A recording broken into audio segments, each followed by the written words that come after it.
Hey everyone. Actually a half decent day today. Surprised. Just chilling at home. If you've read my book series, you know that I have a character in it, a very funny one, named Rosette. And she is a very well qualified psychologist.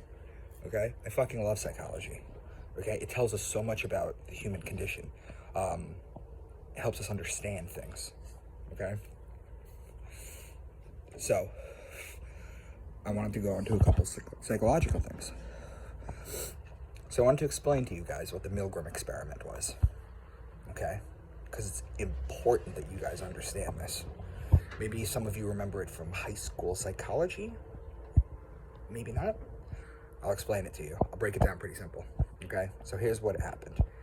They brought in a test subject and sat him in a chair and gave him basically a book of questions, hooked it up to a microphone. Now, he thought that in the next room over, there was a person who was sitting down, strapped to electrodes, okay? And he would be administering questions, okay?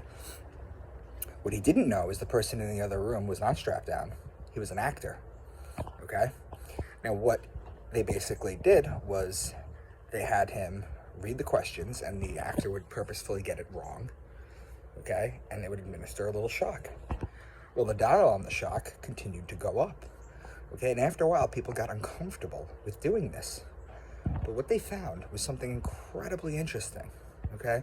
Which is still pertinent. I'm going to make a link to it, okay? What they found was that when you put another person in the room with the test subject, okay, with a lab coat, and it doesn't even need to have anything on it, okay? Doesn't even need to have anything on it, just a lab coat, just a symbol of status, a scientist or a doctor, okay? And the person would get uncomfortable as the voltage went up and the actor would be screaming, my heart, my this, my that.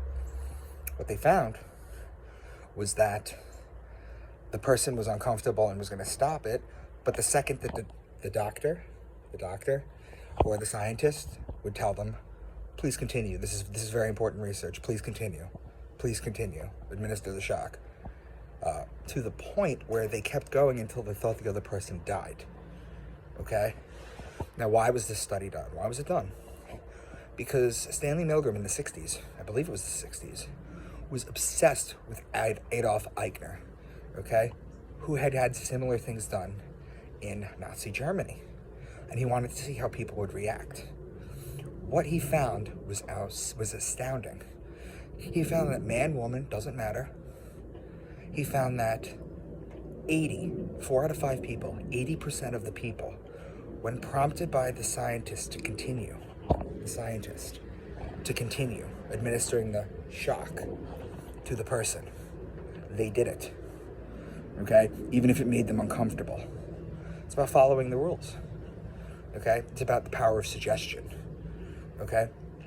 Maybe you see a parallel with what we've been dealing with for the last 3 years in this study, okay? But most people think that they'd be righteous when something like this goes down.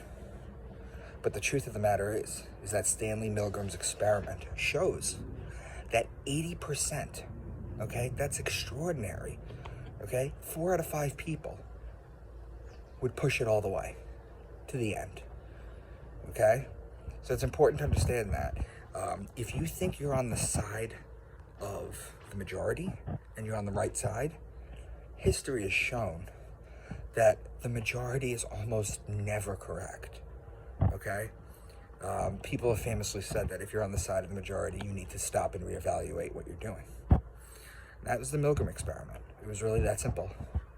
Person would go in, sit down, administer questions, administer shocks to a person tied up with electrodes. They'd get uncomfortable after a certain voltage, usually when the other person would be like, my heart, or I can't feel my legs, or things of that nature. It was an actor, it was very good. And he'd be banging on the table, things of that nature. It came a point where he would ask the question and there would be no response. 0 response, as if something happened to the other person, okay? So even after the person thinks the person passed out or died, All the scientists in the jacket had to say is, please continue, it's very important. They'd administer another shock. Okay, you're talking crazy amount of volts. It's a sick story. But that's basically how the human psyche works. Okay? So next time you think you're part of the revolution, or next time you think that you would stand up to tyranny, Milgram shows that 80% of you really wouldn't. So just think about that.